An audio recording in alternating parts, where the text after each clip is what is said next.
Unabated. That's the new word, unabated. That's kind of too big a word. That's like mayonnaise. I'm assuming that's the biggest word I know.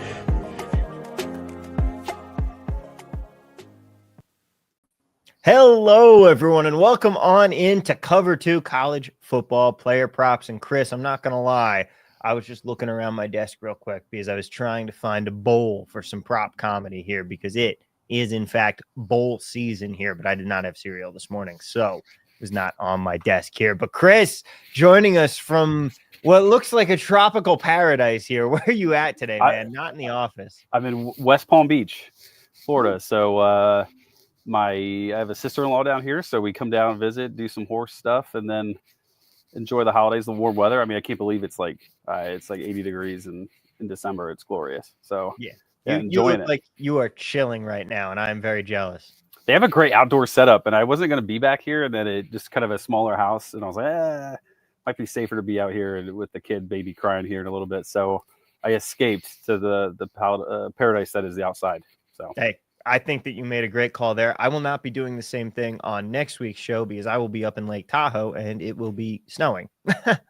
Yeah, I don't think you could do props with snow. I think that's like a no. It's a bad juju to do that. Plus, you might freeze to death. But that's nice. Lake Tahoe. Yep. Back at it. You go there quite a good bit.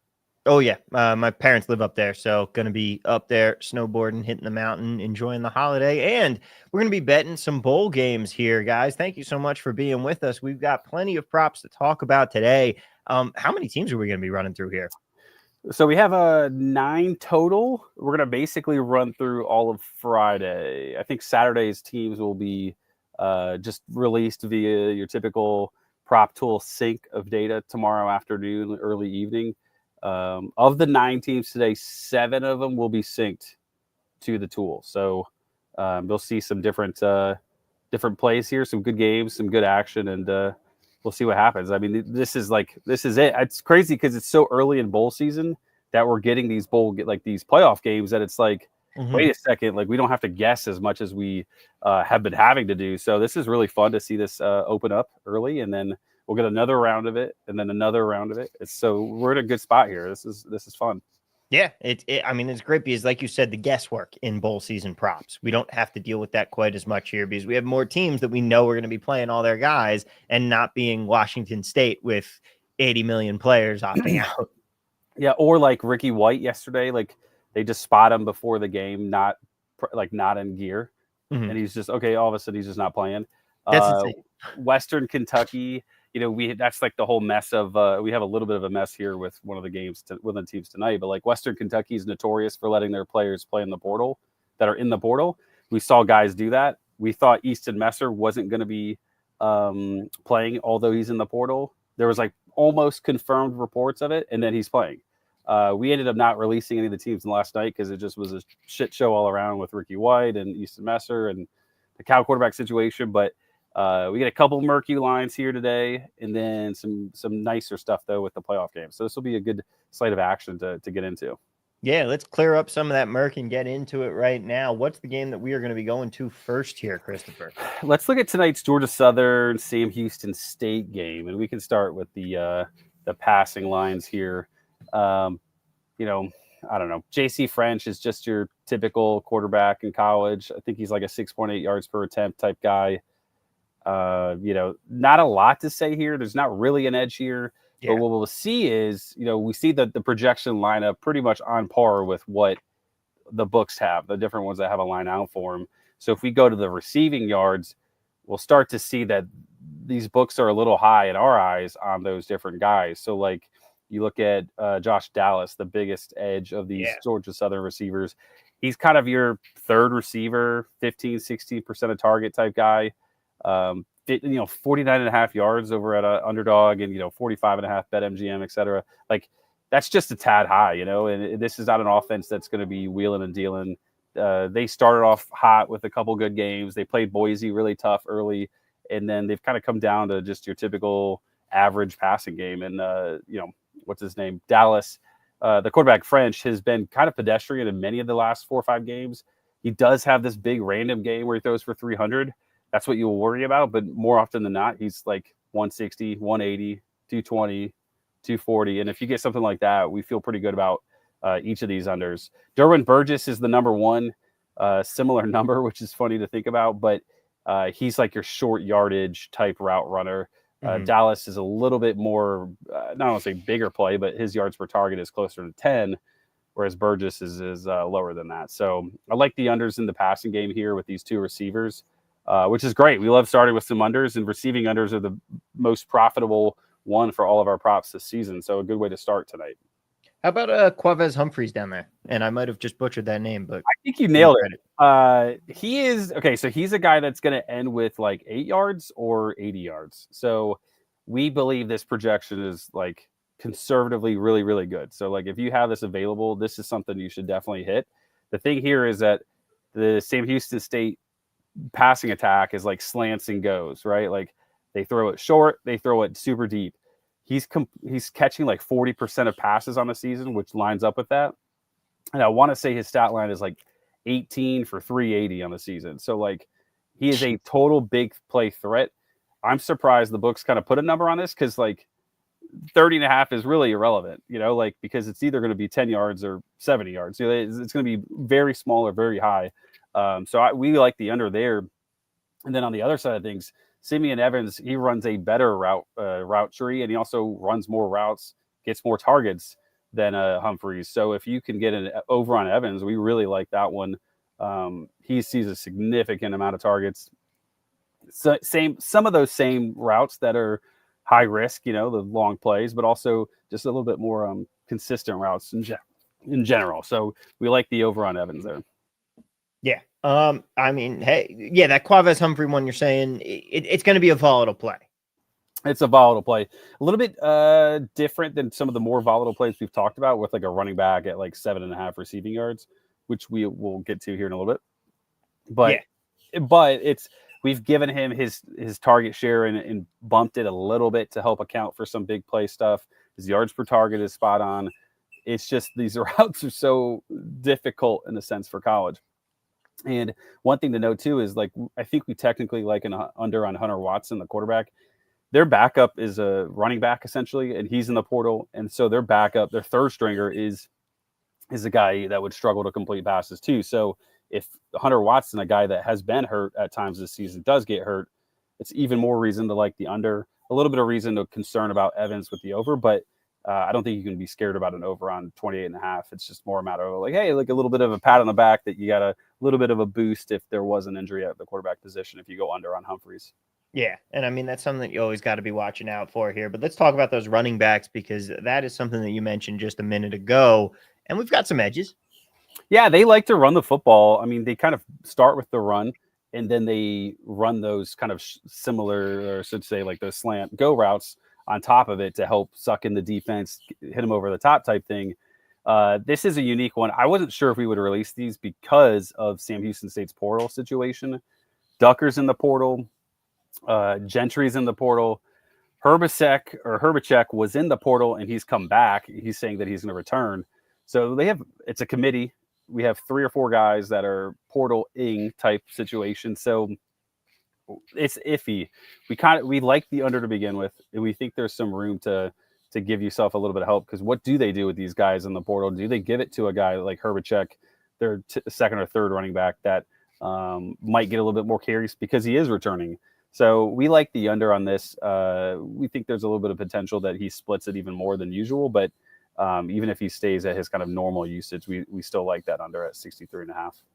All right. Now, how about, is there anything else that we want to talk about in this game, or are we ready to move on? So Jalen White's kind of the same boat with a higher number. They, not the portal situation, but the committee situation. Like he'll get 6 or 7 carries in the game. He'll get 18 carries in the game. They use a committee. They use multiple guys, obviously.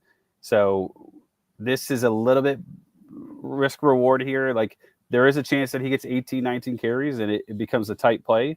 There's just as good of a chance that he gets 6 carries, and then it's almost like a no sweat. So we like the under just on that premise. Sam Houston State, in theory, wants to control the football, run the clock, and have that time of possession. Georgia Southern, we like unders across the board.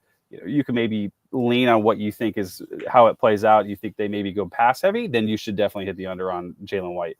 Do you think maybe they try to control the clock alongside Sam Houston State, then I think those receiving unders are in play. all around, I like them, but you could even go a little bit towards your whatever narrative lean you have and bet it that way as well. So a lot of strong unders on that southern side that you could get a little bit tricky with, a little creative with. All right, now let's head on to another game here. We'll switch back over to the passing market. What's next up on the slate for us? Yeah, so Tulane. Let's go Tulane, Florida. This is another one of those situations where a guy in the portal is actually playing. Is Lagway playing? Lagway's playing, and he's fine. He's not in the portal as far as we know. I think he saved Napier's job, and subsequently he's going to stay. But Thompson's in the portal. He's Mensa, the starter, was a pretty well thought after quarterback in the portal. He signed with Duke. Ty Thompson's a former Oregon transfer, big recruit who's played, but he's really only run the football this year. He's a kind of a runner and good at it. So we're kind of interested to see how they actually throw the football, if they throw the football. We kind of line up with what the projections are. And if you go to the receiving yards here, I think we do like a couple unders on top of it. I mean, Mekhi Hughes is that really volatile running back play of like 11.5 receiving yards. By nature, it is a true edge, but like if he catches both targets, you're probably in a tough spot. If he catches one target, you're sitting pretty. Bauman, the tight end, like that one there, even a small number, similar type situation. But conversely, we like Mario Williams over. He's a big play threat, but also seen a ton of targets recently and been their true receiver one. There is just risk in general with Tulane because there is the potential that they run it like 80% of the time because Thompson is a better runner.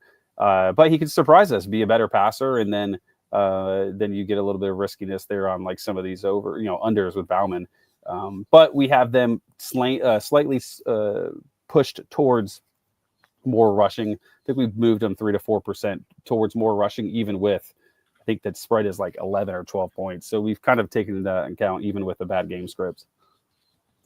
Now, how about anything on the Florida side here when it comes to these receivers like Jamire DK or Elijah Badger? Yeah, nothing there. I mean, those are pretty aggressive numbers. Those are the top two receivers for them. I personally think like Badger is a great option to go over, but I mean, you'd have to get pretty aggressive with target share and stuff like that to like the over. I think you avoid those two. And if you went back to passing yards, right? Like we like the under on Lagway. I think he's back-to-back games of under 185 passing yards. I don't know if he's thrown for his like 240 number. I think that most books have him at. So we like the under there a little bit. I think it's like a 9% edge. And just really he throws to two receivers. And I think that's how you can get an under at like 240, but not like an under with DK or Badger. They just throw to those two specifically. And then, that'll get them to that line. All right. Now, how about the running back market here? We got a couple good guys in the rushing game. Mekhi Hughes and Jaden Baugh here. What are you thinking? We got some good edges. Yeah, so these are good. I think the Florida one's a little bit of a riskier situation. So let's start with that. Montrell Johnson has decided to go pro.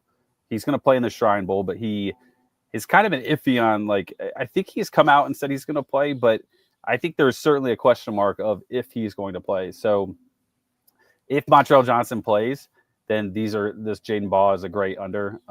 That's a 70.5 is a pretty aggressive number for like a guy in a committee with a quarterback that can run a little bit. Jacoby Jackson's the third running back. So, there's a little bit of risk there. If Montrell Johnson does sit, Baugh sits a little bit prettier, we would have him probably in the 70s in terms of projection. So just keep an eye on that. He probably could get away with trying to bet that closer to game time. It's the middle game tomorrow. You could probably get away with it, maybe monitor the line, see if things move before hitting it. But I think by nature, the unders, they are good. Mekhi Hughes, great running back, but he's really kind of struggled the last 3 to 4 games. We've liked under recently, and it's hit. And really, Florida's it's a bad game script. It's not really a great matchup. A new quarterback, like there's certainly a route to this offense just being completely awful. And that would be horrible for Hughes. Great for us, especially with us obviously touting the under there, 76.5 or like 72.5 on FanDuel. They could also he could also lose a ton of usage to the quarterback, Ty Thompson, on the ground. So it wouldn't surprise me if he loses value or carries because of just a horrible game script or because Thompson steals usage on the ground there. Yeah. I mean, hey, more ways to go under, more ways that works out in our favor there. Now, how about some of these passing yard situations? Let's get another game going up here. What's next? Let's look at Ohio. Parker Navarro. We like the over here, man. They put this number so low, even though he's been really pretty good.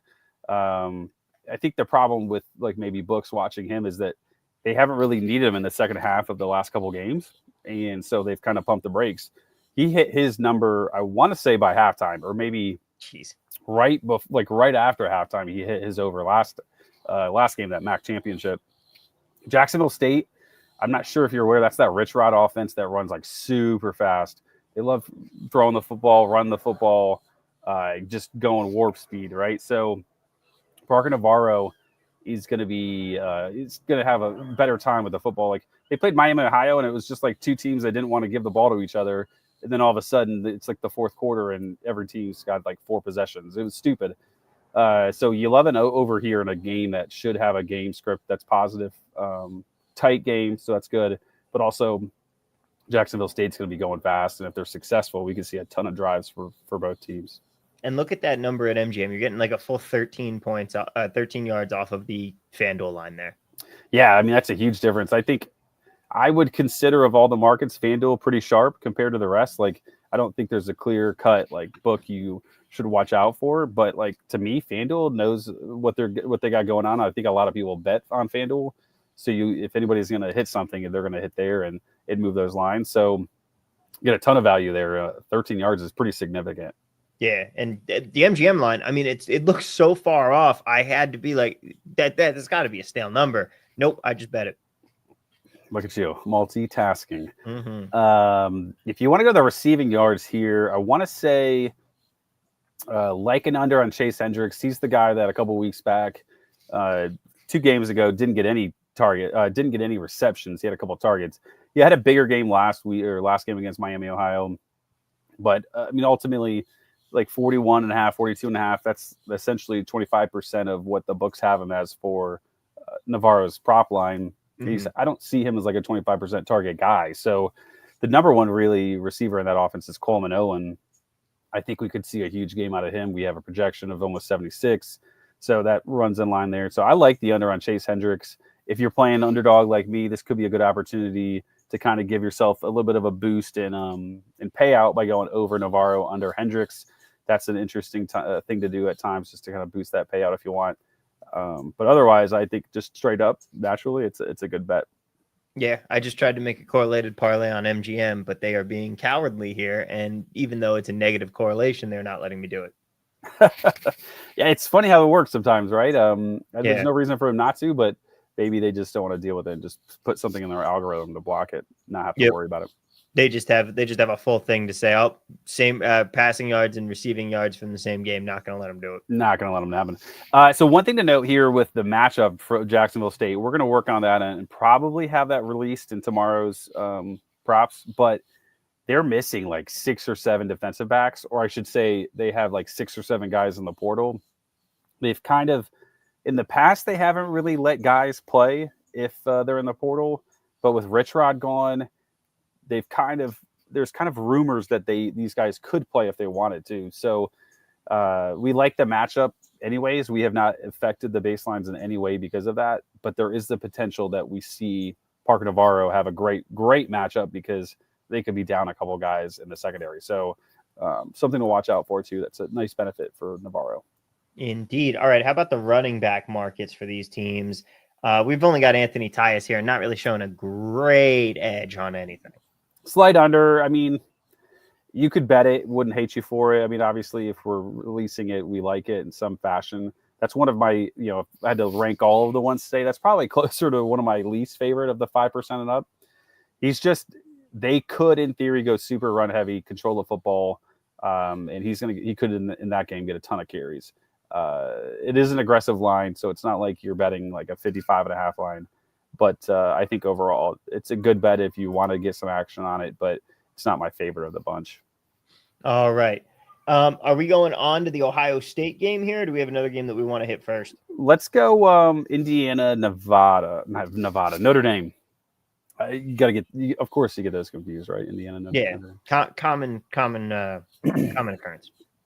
So this is completions, which I was going to say, what happened to this edge? Because not surprisingly for the pass yards, we love Riley Leonard. It's I can't get over white quarterbacks. Like I just can't get over betting quarterbacks. There's just nothing I can do about it. I've bet every single one of them. Don't ask me my track record.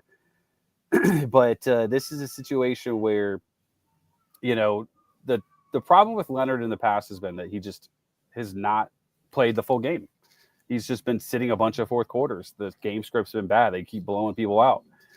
This is an average line of 181 and a half. Like, this is not insane. We like the over. This game should be competitive. It's at home. There's rumors that are rumors. They project it's going to potentially snow. They're not going to have an issue with that, right? So I don't see any concern for weather. They're going to be used to it. Important to remember as we talk about when it comes to weather, it's not the precipitation that matters nearly as much as the wind. I mean, the thing is with that Cleveland, we all talk about that Cleveland game. It's all stuck in our brain. Like the reason why I think that Cleveland game in the second half just shut down in a sense was, and it didn't even shut down completely. It just got a little erratic, was a little bit because of that wind, not as much as that heavy snow. It's not going to be like that at Notre Dame, I don't believe. Yeah. And they got a bunch of, we're going to go to the receiving yards here for Notre Dame. They got a bunch of different targets. They're all spread out at like 24 yards. It's 24 and a half yards for Bo Collins, 29 and a half for Mitchell Evans. Like they just live in this kind of mid 20s range. So I would say, all these numbers are true. Bo Collins is the receiver one, but Mitchell Evans is their tight end one who's kind of seen an uptick in usage. We only see it at Prize Picks. I would avoid that 2% edge there, but I think otherwise you're looking at some good numbers, true numbers, and a game that'll matter that we won't have to worry about fishy kind of weird stuff because it's a playoff game. Everybody's coming out to win. We might see things be super concentrated to those typical guys that we have all projected. So we're seeing like Jaden Greathouse down there, like you said, Bo Collins. I mean, the Jaden Greathouse one is one of the largest ones that we've got here. Zach Horton on the other side with Indiana to the under. Yeah, Greathouse is a I think it's a true sophomore. He had some big thoughts the big potential coming into Notre Dame. It's kind of been underwhelming, but they just haven't really passed it all that much to like blow him up. And he's played well. He's a little bit of a bigger play threat, whereas like Bo Collins is like your 10-yard out, 10-yard down and back, like a dig route and stuff like that. So like Greathouse could get you those bigger plays. Probably like a 3 to 4 target guy, maybe 5 target guy, but sometimes with like his ability and his route tree, like you don't necessarily need 4 or 5 to get there. Yeah, and they're going to spread the ball out. We'll see what happens. But how about the rushing yards market here? Woo, Justice Ellison popping off the board. Oh, gosh. Yeah, so Indiana, man, they used both these running backs, Tyson Lawton and Justice Ellison, both transfers in. Lawton came with Signetti from JMU. This is tough because they use both really around like 35%, 30 to 35% on a season is like their rushing usage. But then randomly you'll get Ellison for 50% of rushes or Lawton for 45% of usage. So like we like the Ellison over. Obviously the matchup's not the best. But when you look at like a 49.5 yard line, Ellison got a ton of carries against Ohio State in that big game. You just kind of lean towards, the numbers are right and it just kind of points them to it. We like the under in the passing game for Indiana, so it kind of lines up with that. Maybe they go a little bit more run heavy. Game script is the only problem there is the game script doesn't match up for it. They're, I think, like a 10-point underdog, 11-point underdog, something like that. So like the overs, I think if you're going to bet these overs, you should bet both because I think both are certainly in play. And I think one of them definitely happens. One of them definitely hits with the numbers in that kind of mid to high 40s. All right. Now, are we sticking with more playoff games here? Where do you want to go? Well, Curtis Rourke, worth mentioning. That under here in the passing yards is good. It's a 8% edge. It's that 203, 198 type number. I like it. Notre Dame is a tough defense. And they were oddly running the football a ton. This is one of those games that like, I think we could, like, by the end of Friday night, Saturday morning, we could be like, why did we let Indiana in? Like, no disrespect to them. Their schedule was pretty weak. They looked horrible against Ohio State, the one game that they had an opportunity to kind of like say, hey, we are legitimate, and they looked absolutely awful. So I don't mind betting an under on a team that hasn't really proven anything against a great opponent. Mm-hmm. And then if you look at, you want to quickly go back to their receiving stuff, you know, there's a bunch of sporadic lines. They use a bunch of different receivers and running backs in the passing game. All that stuff to me is pretty true. If you like, you know, Lawton, you want to get weird and bet an under 4.5 on Tyson Lawton, like go for it. It's risky. It's like your volatile play, right? You know, same with like Justice Ellison. Just keep in mind that's volatile, but like Miles Price, same type of thing, 5% edge. That's that lower number, but like they spread around to a bunch of different guys. Like Zach Horton's a nice edge as well. They can't throw it to everybody, and we only have them for 200 yards. There's going to be unders that pop on these guys. So I think you can look at these when these were released and feel good about whatever you feel comfortable betting edge-wise here. So another thing to real quick point out here is I use the StreamYard. Like I see the comments coming through on StreamYard, but the thing is when I set up the show, I set it up as private so I can get everything all in order before I hit public so that it's not aggregating things for the YouTube search and all that. Because of that, I forgot to set it to public on the StreamYard. It's obviously public. People can watch it. However, it meant the comments weren't coming through on StreamYard. I just pulled it up on YouTube because I was like, wow, we haven't had any comments. No one's been commenting on the show today. And sure enough, everybody here is in fact here. Sports Video saying, is that background CGI Chris with the with yes, that is Dabo Swinney. That is Chris Swinney in there. Risque Barber was saying Hughes was at 74.5. Edward Pham, no receptions for Humphreys. Natish Nima is not on the the Leonard train with you. And GP36 saying go Hoosiers here. Nathaniel Pucci saying, what is the Great House number? Because our big ass heads were in the way there. So let's go back to him. You can just type in Great House maybe and see it a little bit better. Yeah, because Great House is at like, there you go. 19.5. Yeah, that's like a 1, maybe 2 targets can get you there. Yeah. You know, he gets 3-4-ish targets, maybe 5. If Indiana keeps up with them and pushes them, that'll be a really good opportunity for him to go over. Like I said, all these guys are like in the 20s basically, and we like the over on Leonard, so it's not surprising that we like some overs here. Yeah, Rob Curtis, can you show us the numbers you were looking at on Notre Dame receivers? Yeah, give me 1 second here. So glad I tuned over to the YouTube because I was like, wait a second, I think something might be wrong here. Colin Sherman saying Jeremiah Love good to go for Notre Dame, by the way. Yeah, so if we want to go to the rushing here after you give it a second, like Jeremiah Love has been insanely impressive. USC was one of his best games of the year, and then he gets banged up at half or maybe early third quarter. He's a guy that he splits some carries. These other running backs are really pretty decent. The problem is, for those that like to bet unders, he's like bound for a 60-yard carry every game. If you're that guy that feels like every time you lose an under, it's because of a 60-yard carry, don't bet the under that we're about to show you. 15% under. This number is typically like between 66 and 74, and we see it all the way up to 86.5, and maybe the toughest, I don't want to say toughest matchup of the season, but like one of the more competitive games in terms of like matchups. So you can see it, right? We have him basically 16 carries, 82 yards. So we're right there. But if you are the guy that loses his 60-yard carries on unders and you would have won otherwise, then avoid it because he's basically beaten like 3 of the last 5 numbers on a 65-yard run. So keep that in mind. But we do like the under. I mean, those are things that just can't continue to happen every single week. Yeah. I hope. I hope. Jadarian Price is a talented backup running back. I mean, Price is not going to get a ton of usage if Love gets obviously a bunch of usage, right? Like he's their second running back. He had a bigger game last week against USC a couple weeks back because Love got hurt.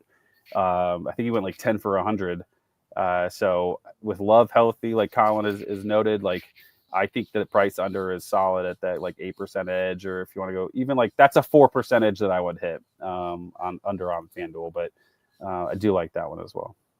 All right. Now, do we want to move on to another game here? Anything else you want to hit on the Indiana Notre Dame? No, I think that'll be a fun game. I'm excited to see if Indiana performs and plays well, to their level of what many Hoosier fans and the one guy, I think GP36 in chat hopes. But let's move to Clemson and Texas. So, yeah, you're going to be coaching in this one. Yeah, I'm going to be coaching this one. So, insider info right here. This is one that let's start with Clemson. You have to kind of get down. You kind of have to go big brain on this one a little bit. Tom, I'm curious what you would do here with Phil Maffa. Did you watch? Well, let me start here. Did you watch the ACC championship game, SMU and Clemson, by chance? Yes. What did you think of Phil Maffa? You obviously watched the game. He didn't look 100%, right? No. So he's got this like banged up shoulder that's really impacted him. And if you know Dabo, aka me, I use my one running back all the time, nonstop. Like he played 72 of 72 snaps against Pitt one game. Like who does that as a running back? Yeah. And he's banged up. Dabo has come out and said, hey, he's going to have surgery at the end of the year. Like this is not something that time is going to heal. He has to have surgery once the season ends. So, okay, Maffa's is banged up. He's playing hurt. He looked bad while being banged up against SMU just 2 weeks ago. Jay Haynes, their backup, who looked really pretty good and was seeing significant usage in the first half of that championship. He tore his ACL on a kickoff. Their other backups are guys that you've never heard before. Are you going to continue to hammer Phil Maffa, or are you going to throw the ball more? I mean, I'm inclined to believe you're going to throw the ball more, but I don't know. How many snaps were they still giving him? Because he was getting still a lot of the action in it. He got all the snaps. He ran a little bit there in the second half, but they were chucking it a bunch. We have this like slightly more passing, like a couple percentage points more passing, but that's it. So, but we don't feel comfortable with this Phil Maffa line I'm about to show you. We like the Cade Klubnik over barely. I think if you agree with Tom and myself that they're going to pass more, I think you could say over on Klubnik makes sense. But look at this Phil Maffa line. We've kind of like neutered it, and it's still a 9% edge. Yeah. And I just don't think you can bet over on that. I just think with the banged up shoulder, how bad he's looked, the Texas defense is good. I would not bet this. I think instead, let's look at the receivers because I think there's some nice overs here that make a lot of sense. We get, let's see here at the top, TJ Moore, a guy that's seen 7 targets in back-to-back games over 25.5. That to me is a great line. Bryant Wesco at 53.5 is a slight under. That's a 53.5 line, though, against a great Texas team that I'm not sure if they've given up 200 yards passing on the season to a team. I think maybe Georgia did it, maybe not. But, I mean, you saw them play against Carson Beck, who is considered by some a first-round talent. He looked awful, and so that's a great defense there in the passing game. So if you wanted to bet an under on Wesco, I wouldn't hate it. Phil Maffa under is good.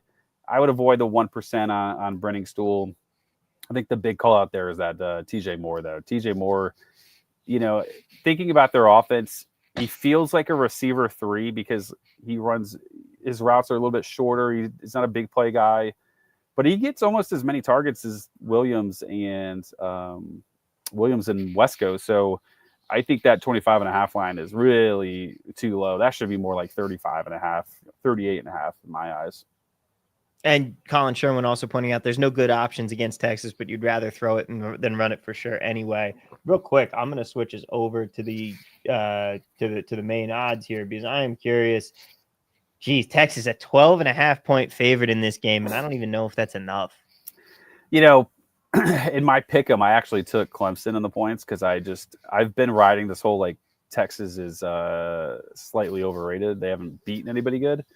But I could easily be wrong. It wouldn't be surprising at all.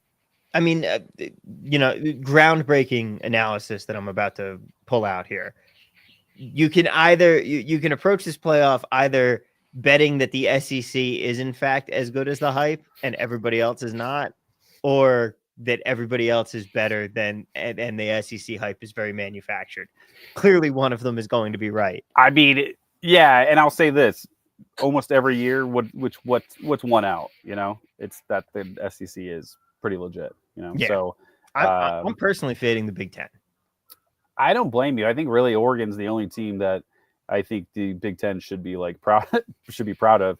I don't think Indiana, Oregon's that. I don't think Oregon's all that in a bag of chips. and that's fine. I think I don't think that's a crazy statement at all. But I think Penn State is overrated, but they get a great path. I think Indiana's in trouble against Notre Dame, and I think Ohio State gets a little lucky because they played Tennessee. But even then, I think if I'm betting that game, I take Tennessee in the points because I think it was 7 or 7.5 at one point. I'm not sure where it's at now, but like I think you're right. Like I think wouldn't surprise me at all if only Oregon wins a Big Ten game. I should say a playoff game of the Big Ten. I mean, Penn State, the tickets for that game are like $75. They're pricing it as if it's not a big game, so that maybe James Franklin can win it. I mean, any sort of mental hoops you got to put yourself through is what you need to do for James Franklin. There's been a lot of stuff like Ryan Day too. It's an interesting situation because people are first of all, apparently a ton of Tennessee fans are going to be at this game, and they've sold a bunch of tickets to Tennessee fans somehow, and everybody is quick to jump on Ryan Day, and I think that's could certainly be possible. We might hear some booing in the second half if they don't show up. Yeah. GP36 asks, back to the well with Helm under 4.5 receptions. I mean, we're certainly seeing a good line. Yeah, so Texas has a bunch of legitimate edges, but there's 2 players, or let's say 3 players, 2 situations that just make it like impossible for us to release and feel great about it. We're not trying to lead you guys down a path that's just like, but I'm not gonna, like I told Ben earlier, like I would not bet this bet. I would not bet this bet. Like I can't justify, and we agree, we're not going to give this to the overall subs without some context. So if we want to look at Texas in general, right? Gunnar Helm is a great bet. I think on the under 4.5 receptions is a significant amount, right? Like he's a tight end.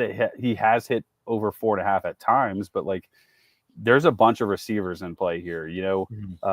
Wisner's good in the passing game. DeAndre Moore just had 14 targets last game. Matthew Golden had 14 targets last game. Those are 2 receivers that I think 14 targets is an absurd stat line, man. Absurd. That's still college. But if you look at like the previous games for them, they basically live around 3 to 5. I think the other 2, I think the 2 highest targets for both of them are like 9 and 6 and 8 and 5. Like they've never come close to that 14 number.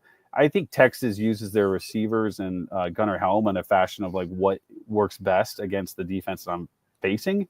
And even then they struggled to score against Georgia because I think Quinn Ewers has just kind of lost his juice and is quickly on his way out once that season's over. But I think if you want to go specifically to the receiving yards here, I would look at these like the one player that we show a nice over on that I would avoid is Bond. Bond to me is a guy that he's going to get maybe 2-3 targets that are deeper shots, and that's how you lose. But I think like you could certainly go under on DeAndre Moore. I wouldn't be intimidated by the 14 targets. That's not repeatable. If you look at like Golden, the same thing, right?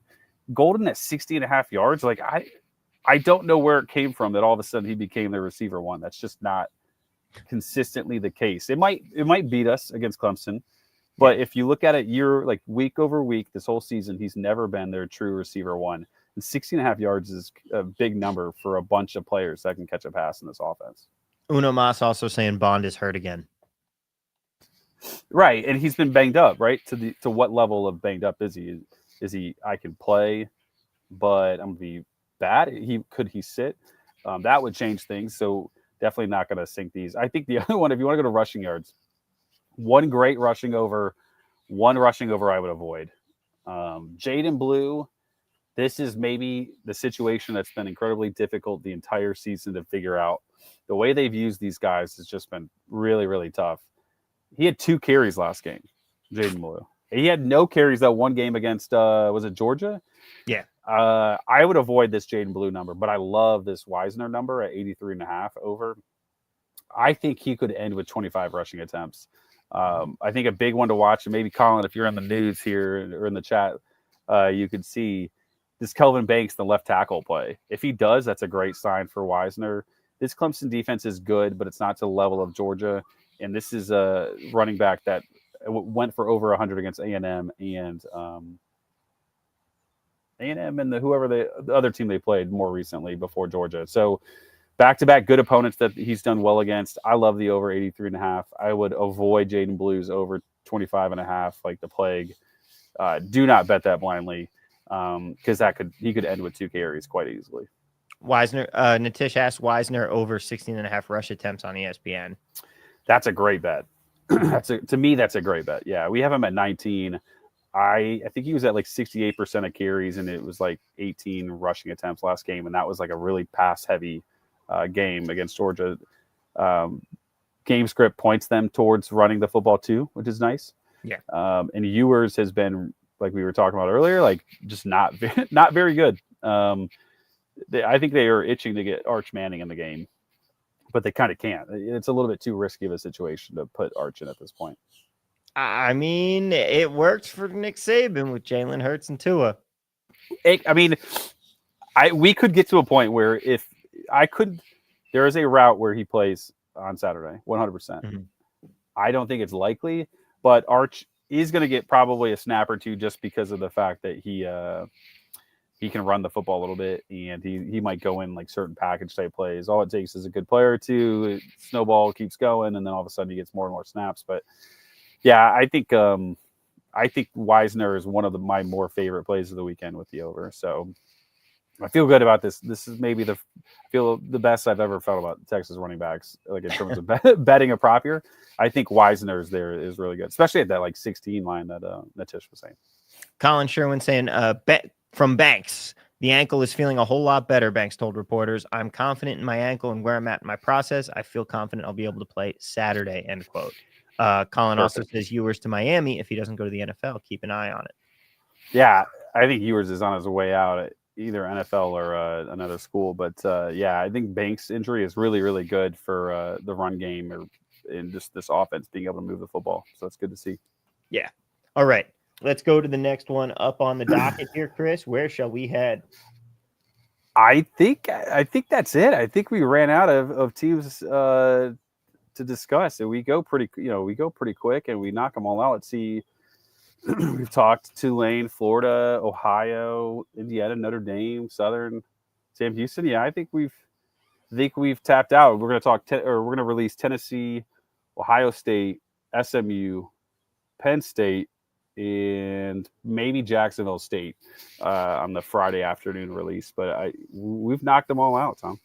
Awesome. Well, yeah, we made good time on the show today, everybody. Thank you so much for joining us here. Of course, Derek Carty is back for NFL tomorrow, not at our usual time. Programming changes. We had a schedule conflict with Derek came up, needed to move it. We will be live at noon Eastern time, 9 a.m. Pacific time tomorrow, not the usual noon Pacific, 3 p.m. Eastern.